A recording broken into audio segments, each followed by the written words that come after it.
araw Pilipinas! Narito na ang pinakahuling thunderstorm tropical outlook update mula sa Pilipinas. Weather ngayong August 5, 2025, araw ng Martes. Huwag kalimutang i-like, share at subscribe para sa tuloy-tuloy na updates sa panahon. Alamin natin ang mga dapat bantayan ngayong araw. Sa mga susunod na 2 oras, inaasahan ang katamtaman hanggang malakas na ulan, pagkidlat at malalakas na bugso ng hangin sa mga sumusunod na lugar. Batangas, Zambales, Rizal at Cavite, sa Laguna, kabilang ang mga bayan ng Nagcarlan, Liliw, Magdalena, San Pablo at Mahayhay, Karanglan sa Nueva Ecija at Kaluwag sa Quezon. Mag-ingat po ang ating mga kababayan sa mga nabanggit na lugar.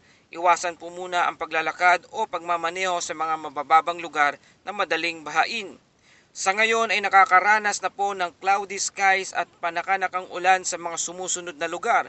Tuguegarao, Ifugao, La Union, Benguet, Nueva Vizcaya at ilang bahagi ng Pangasinan, Metro Manila, Cavite, Batangas, Quezon at Aklan, Patnongon, Antique, Bogo, Cebu, ilang bahagi ng Bohol, Tacloban, Sindangan, Zamboanga del Norte, Davao Region, Coronadal, South Cotabato, Sultan Kudarat at iba pang karatig na lugar.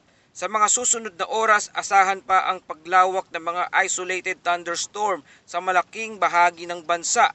Isang low pressure area o LPA ang patuloy na binabantayan sa silangang bahagi ng Bicol Region. Tumataas ang posibilidad na ito'y tumawid o maglandfall sa Northern Luzon sa mga susunod na araw. Hindi pa ito ganap na bagyo, ngunit hindi inaalis ang posibilidad na ito'y lumakas. Kaya mga kababayan, handa lang palagi. Dalhin ang payong, i-check ang drainage sa bahay at maging alerto sa mga babala ng pag-asa. At kahit medyo maulan ngayon, bukas ay mainit na naman.